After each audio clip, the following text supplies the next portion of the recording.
Ladies and gentlemen, please stand and remain standing until the colors are posted.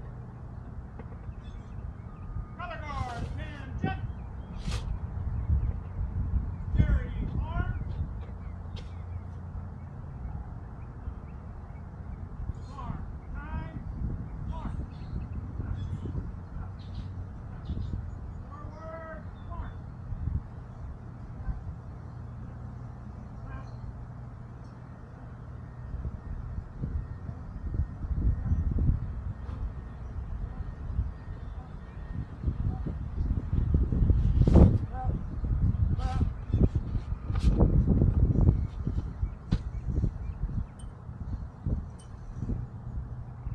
Color guard, halt. Left face. Present arm. Prepare to post. Post colors. Musketeers, harder arms.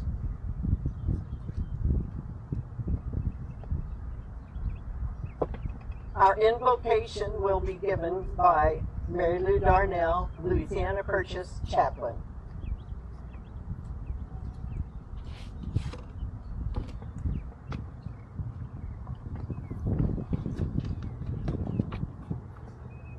I invite you to pray in your faith and tradition as I pray in mine. Eternal God, with hearts filled with love and gratitude, we gather to ask your blessings on these markers placed in honor of William Drennan and Lawrence Angell, American Revolutionary War patriots. The unequaled liberties enjoyed in America today are the legacy of brave, strong patriots. Their deep faith and belief in your guidance, together with the hope of living in freedom, fortified them throughout the war for independence.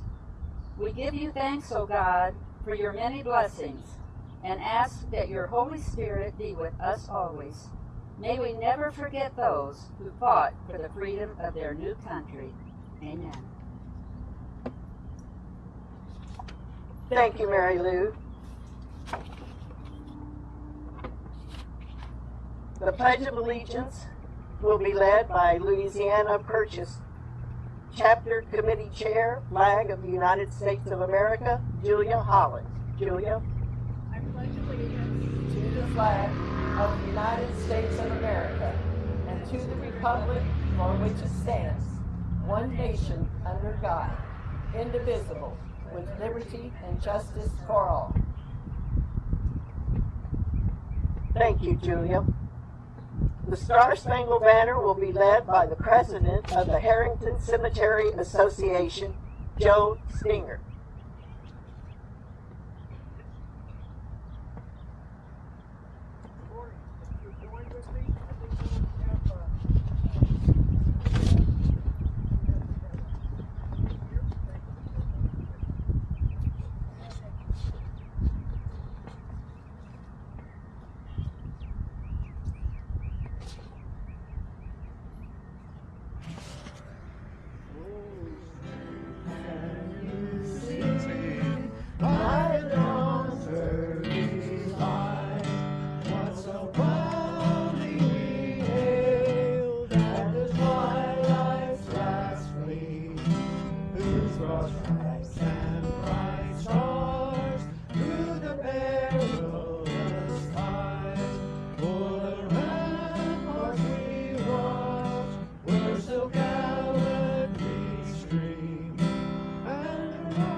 Thank you so much. You may be seated. Are you going to play additional songs? I am. I would like to take this opportunity to extend a warm Louisiana Purchase welcome to all our members and guests, especially those of you who are descendants of the Revolutionary War patriots we are honoring today. This celebration has been made possible with the coordination, cooperation, and hard work of the ladies of the Louisiana Purchase chapter and the members of the Herrington Cemetary Association. Brent Darnell is sexton of the Cemetery Association and 5 times great-grandson of William Drennan, one of the patriots we are honoring today. Mr. Darnell, will you bring us greetings, please? Thank you, Lynn. Greetings, everyone. On behalf of the Herrington Cemetery Association, I'd just like to thank the Daughters of the American Revolution. Our chapter is phenomenal, very patriotic in keeping history alive, and we respect them and thank them for that. And thank the Sons of the American Revolution also for participating today. So everybody's welcome, enjoy, and thank you very much. Thank you, Mr. Darnell. It is both an honor and my great pleasure to welcome a very special guest to our celebration today.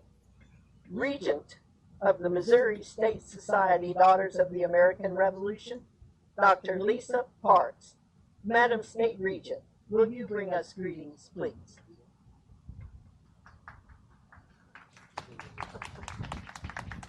Thank you, Lynn. It's an honor to be here to represent the over 5,000 daughters that belong to the Missouri State Society, Daughters of the American Revolution. I want to express my thanks to the Louisiana Purchase chapter and Lynn in particular for sponsoring an event like this. It takes a lot of work to put together something like this, and it's very special to do that in behalf of America's 250th birthday. So thank you. We've got sketchy. If that's how these mics always are. It's just part of the nature of the beast. Thank you. Okay, thank you so much. When you try to do something like this outside, there are just so many variables and so many things that are unknown. Right now, I would like to introduce Vice Regent of the Missouri State Society, Becky Osborne, who is our very own Louisiana Purchase daughter, and she will introduce our speaker today. Thank you, Lynn. Our speaker today is Tim Ogle.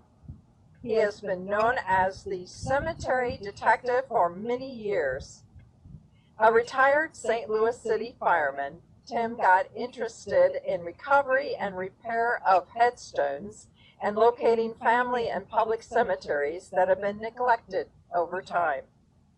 To find grave sites needing repair, Tim does research on his computer using Find a Grave and visits local courthouses to research records and to look at plat maps to help locate graves.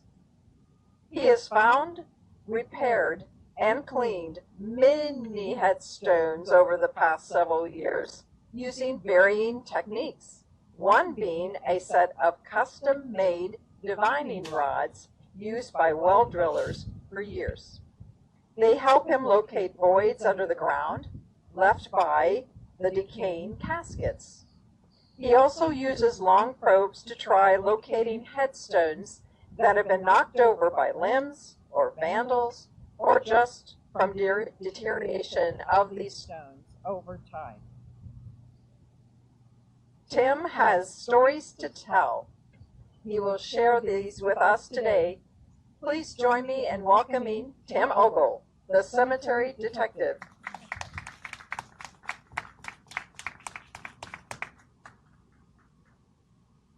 I'm not a sleuth. I found you. Thank you. Nice to see everybody today, and I want to apologize in advance. I'm really not used to doing this. I'm not the best public speaker. But, so, to tell you a little bit about myself, I was a retired fireman, and I have a story to tell you about this particular cemetery, right where we're standing. So after I retired from the fire department, I took a job with the government. And I was driving and staffing as a special assistant to a senator and a congressman. One time I had to come to this cemetery for a dedication, and I would be in the background. You know, so Congressman Russ Carnahan was here, and he met Norma Fuchs, and it was here to look at something, I'm not sure what, because I stayed close to the congressman, but not too close, and I started wandering around the cemetery. And it looked nice. But I noticed that gravestone right over there, that double gravestone, and it was, bushes were covering the gravestone, and poison ivy, and you couldn't see anything.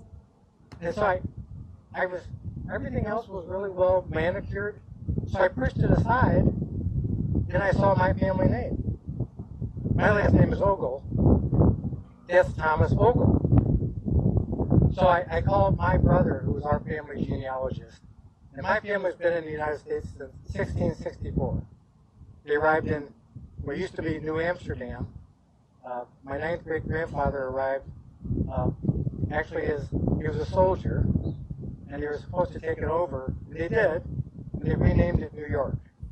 That was in 1664, and he stayed and lived in Delaware. So our family's been here a long time. So I called my brother, and I said, hey, Thomas Angell, I gave him the, and I was here when Congressman Carnahan was with Mr. Fuchs.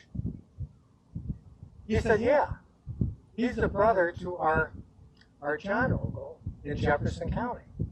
I said, so he's related? And he said, yeah. So when the congressman was finished talking with Ms. Fuchs, I asked her, I said, Ms. Fuchs, why is that gravestone covered? Everything else looks manicured, nice. She was in charge of the cemetery and raising money. She restored the cemetery. She said, oh, that's one of the Angells. They wouldn't donate, so, we're not going to take care of her gravestone. So I said, well, that's my last name and it's a relative. I said, if I join, would you let me take care of it and clean it up? And she said, yes.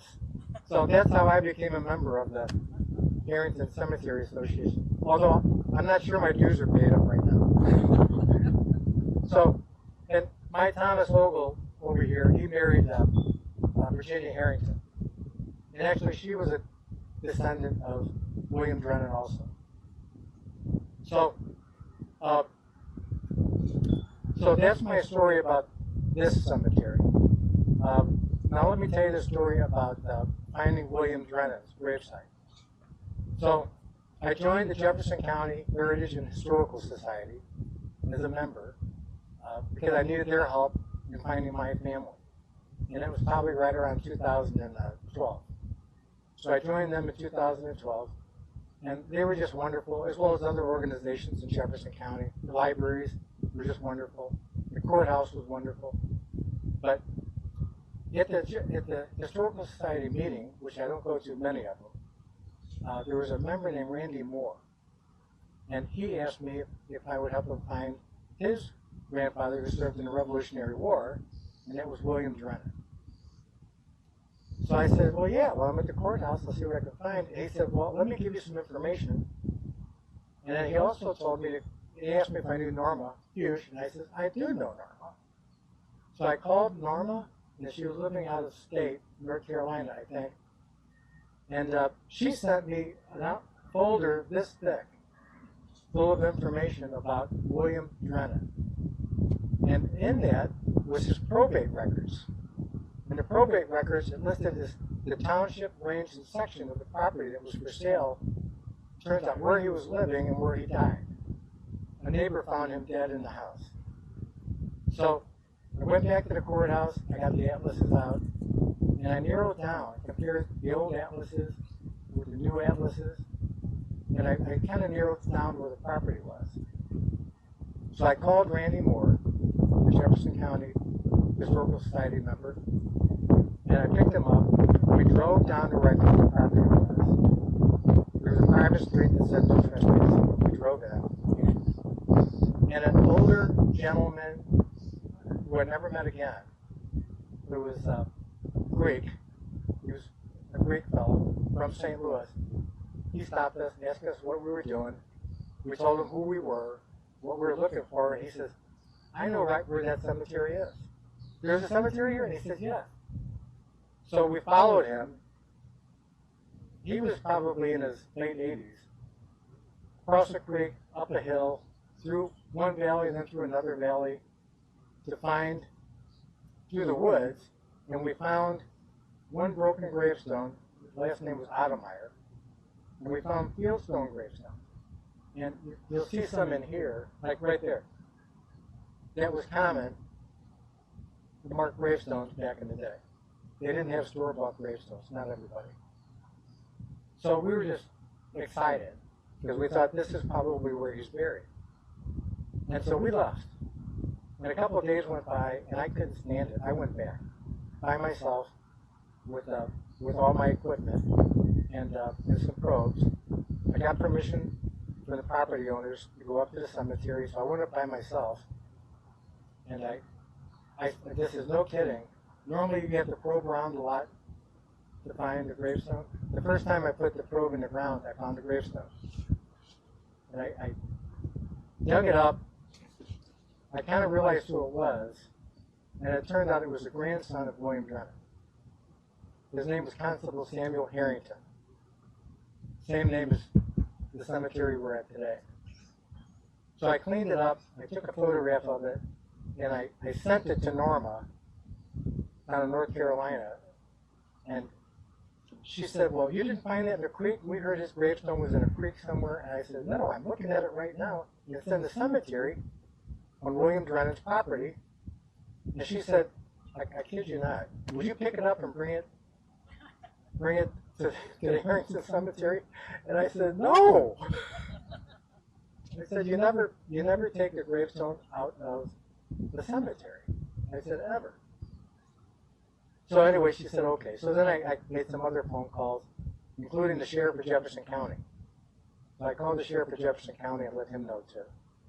And I called Randy Moore, and I called a bunch of other people, because Samuel Herrington, his gravestone, that people have been looking for his gravestone for a long time.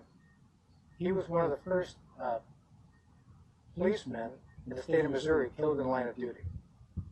His name was on a stone in Jefferson County, in Jefferson City, and also in Washington, D.C., but they didn't know where he was buried until then. So we ended up having a wonderful celebration for him, and governors, representatives were at the ceremony. So we found Constable Samuel Herrington, the grandson of William Drennan. The next grave I found was his mother, which was Sarah Drennan Herrington. We found her footstone and a base, but we found her footstone. So I talked to Norma. Turns out Norma was in her 90s. She said that she was at that cemetery decades and decades ago, and she picked up her gravestone. So this is William Drennan's daughter, Sarah Drennan Herrington, and she's not really buried here. Norma brought the gravestone, and they installed the gravestone here. She's actually buried where William Drennan, I think, is buried on this other property. And Joe Stenger, who was kind enough to play music for us today, he made Sarah a new gravestone, and we installed it at the William Drennan Cemetery. So there are fieldstone gravestones like that in the cemetery, but there's one large one, which is right next to where Sarah's gravestone was. I'm thinking she wanted to be buried by her father. So I think William Drennan is actually buried next to his daughter on the property he lived and died at. And that's close to Cedar Hill, Missouri. And it's Joe Stenger and I, we went there just a month ago to clean it up. And it's hard to get to say the least. But so that's my one story, or my two stories. And I don't want to take up everybody's time, unless there's any questions. Is that good enough? Thank you.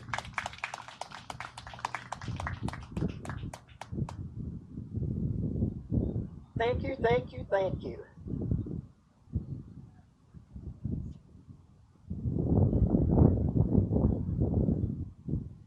You did not take up too much time. I think we probably all would be happy to sit here and listen to you talk. I could listen all afternoon. But today, we have someone else that we're going to be listening to. Some original music, patriotic music, from, again, Joe Stinger. Thank you. So Tim talked about Samuel Herrington, and he's my wife's great-great-great-grandfather. And when we found that grave, Tim found that grave, I helped him put it back together, and we set it and everything, and we started planning this celebration. And I was moved to write a song about it. So this is a song that I wrote. It's called Early One Evening, a tribute to Samuel T. Herrington. So.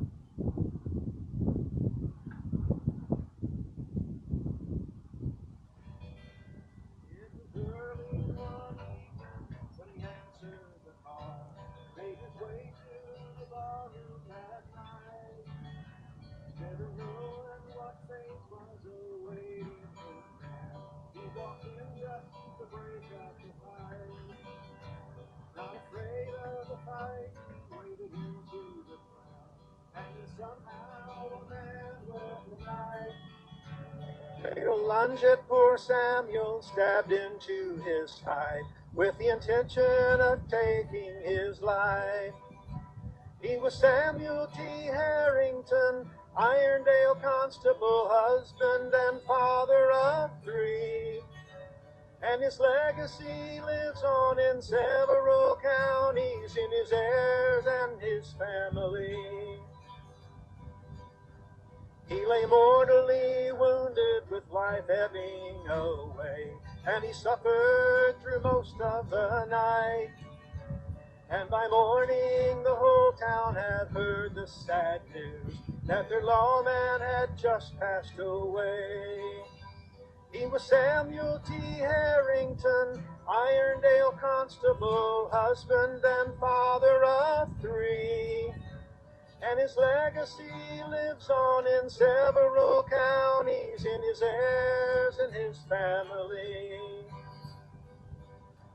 Now we honor this man who stood up for the right, and we vow not to ever forget that his sacrifice lives in our hearts to this day, while we mourn that he died there that night. He was Samuel T. Herrington, Irondale constable, husband and father of 3. And his legacy lives on in several counties, in his heirs and his family.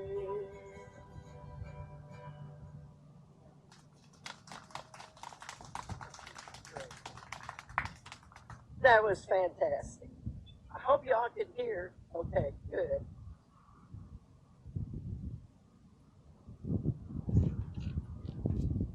Did you ever try to hold a microphone out like this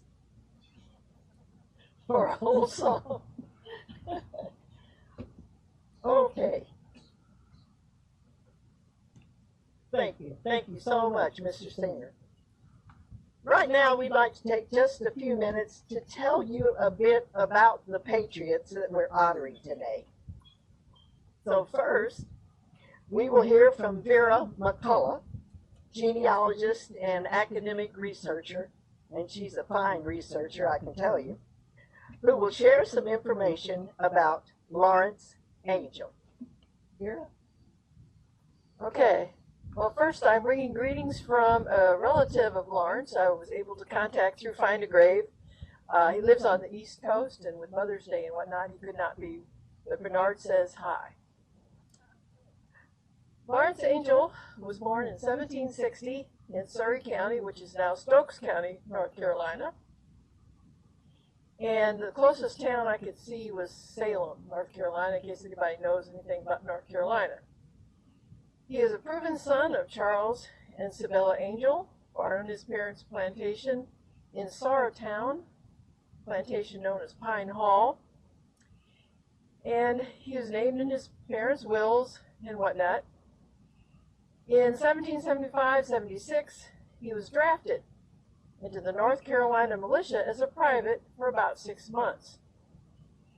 He served as a substitute in 78 and defended Charleston.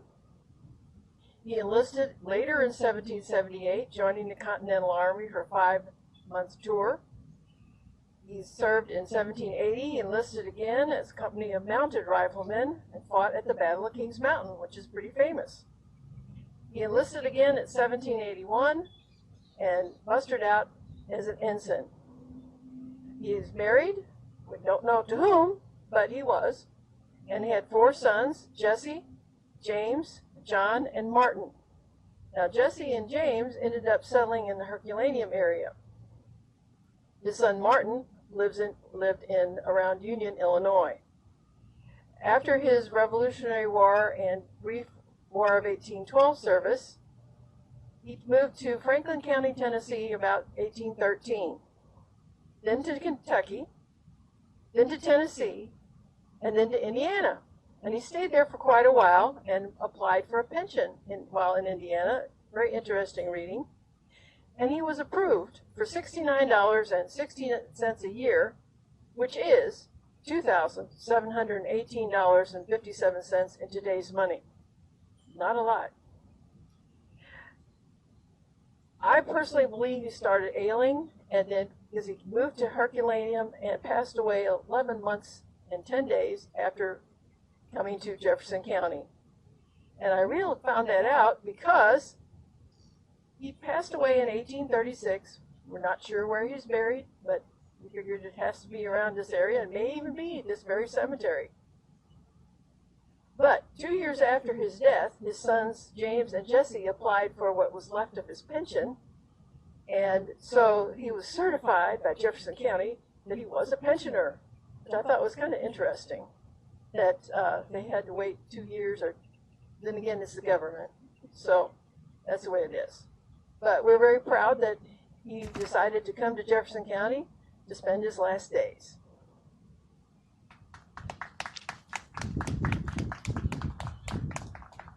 Thank you so much, Mira.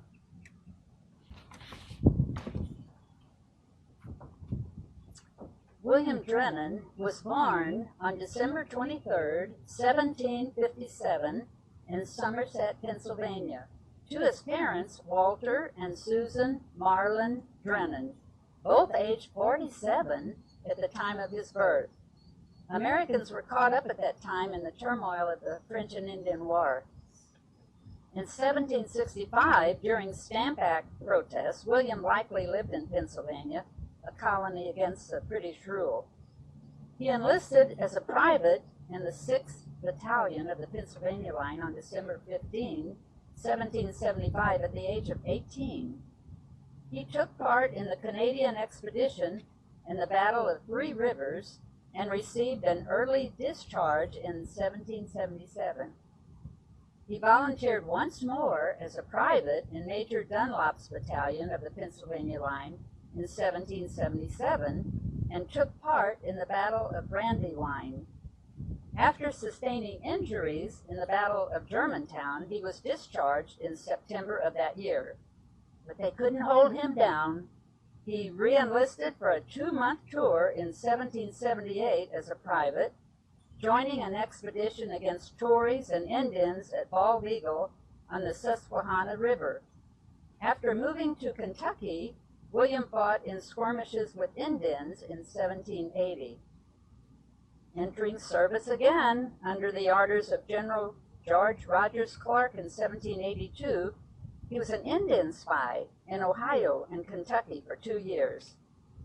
William married Anne Hildebrand at age 35 on August 13, 1793. They had 5 children. Anne died in Louisiana in 1805, where they had moved. In In September 1808, William married Elizabeth Leffler at age 50, and they had 4 children. After relocating to Jefferson County, Missouri, William Drennan applied for and was granted a pension in 1834 in recognition of his service during the Revolutionary War. He died on October 20, 1840, aged 82. I can envision interviewing my 4 times great-grandfather, William Drennan, as a veteran for our Patriot of the Month program that we have in the DAR. And he would say, as most of the veterans say, I don't deserve to be honored. There are many that deserve credit that did not return to receive recognition. And William Drennan would most likely enlist again.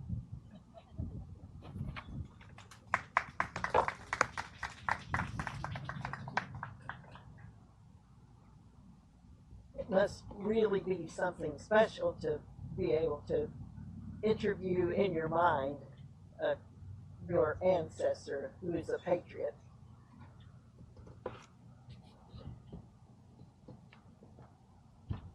So thank you, Mary Lou. Will the descendants of William Drennan and Vera McCullough, as a representative of the descendants of Lawrence Angell, please come forward for the unveiling of the stones? And if you would, come here and just gather behind the stones. Don't be shy.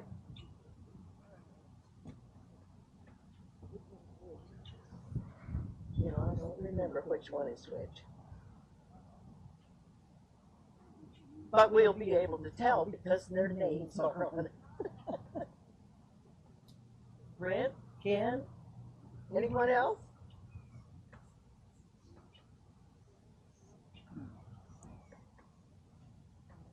Madam State Regent,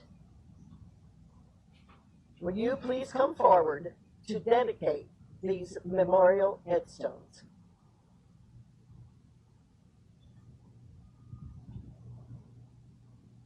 We, the members of the National Society Daughters of the American Revolution, the Missouri State Society, and the Louisiana Purchase Chapter, now dedicate these memorial headstones with bronze markers in grateful recognition of the service of William Drennan and Lawrence Angell, patriots of the American Revolution. Please unveil the markers.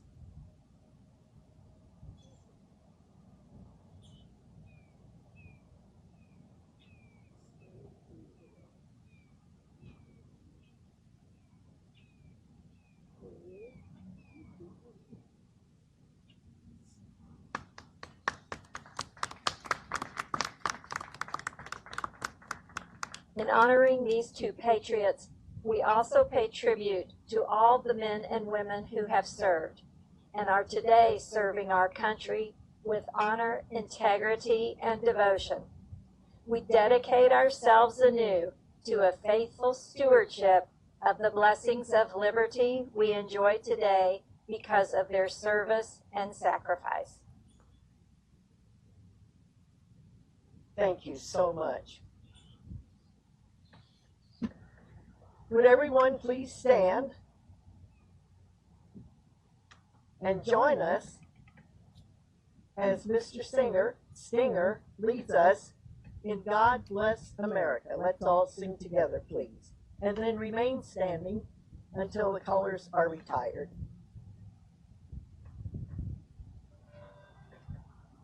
God bless America. And that I love, stand beside her and guide her through the night with the light from above. From the mountains to the prairies, to the oceans white with foam. God bless America, my home, sweet home. God bless America, my home, sweet home. Let's sing that again. God bless America, land that I love. Stand beside her and guide her through the night with the light from above. From the mountains to the prairies, to the oceans white with foam. God bless America, my home, sweet home. God bless America, my home, sweet home. Thank you. And thank all of you for joining in. Thanks again. And now, Mary Lou Darnell will offer our benediction.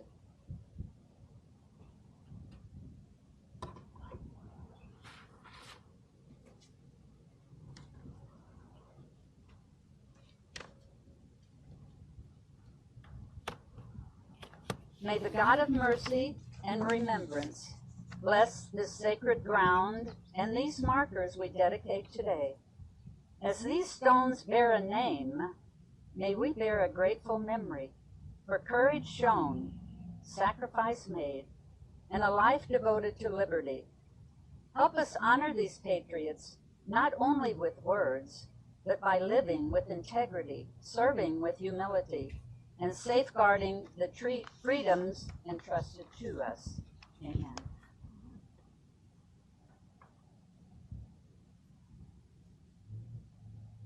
Color guard, attention! Shoulder arm. Prepare to prime and load.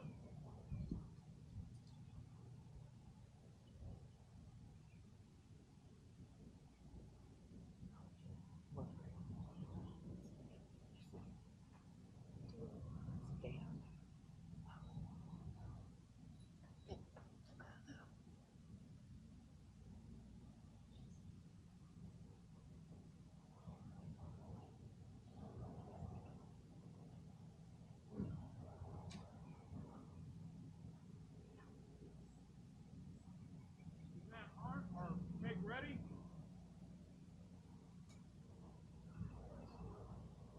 Stand. Fire. You're right.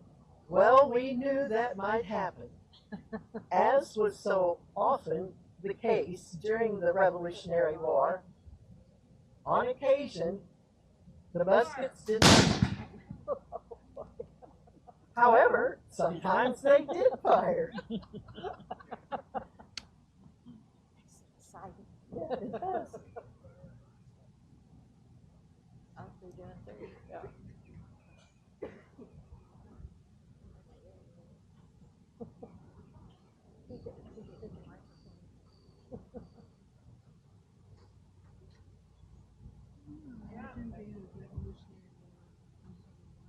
Fire.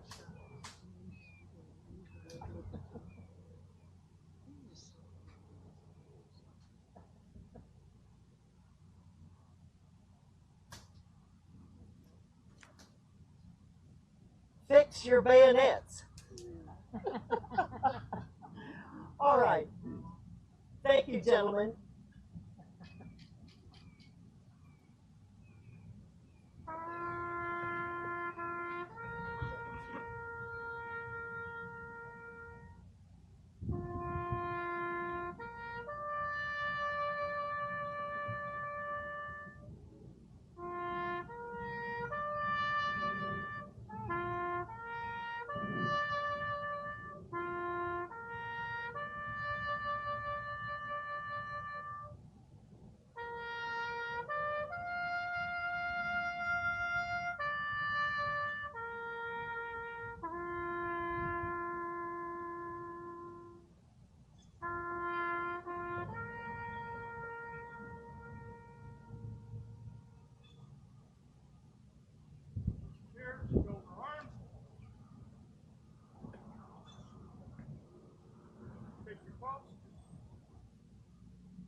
Retrieve colors. To the right, face. Mark, time, march. Left, left, forward, march.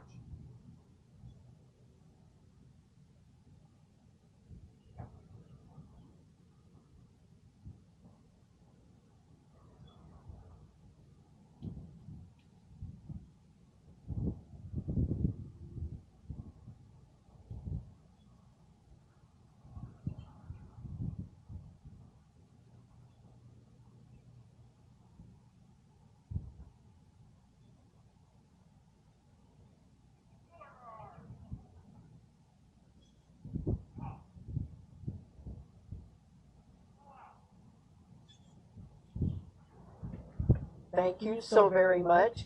This concludes our program. However, I would like for those people who are descendants of our patriots, as well as Madam State Regent, Madam State Vice Regent, please stand by for pictures because we will certainly want to remember this wonderful day.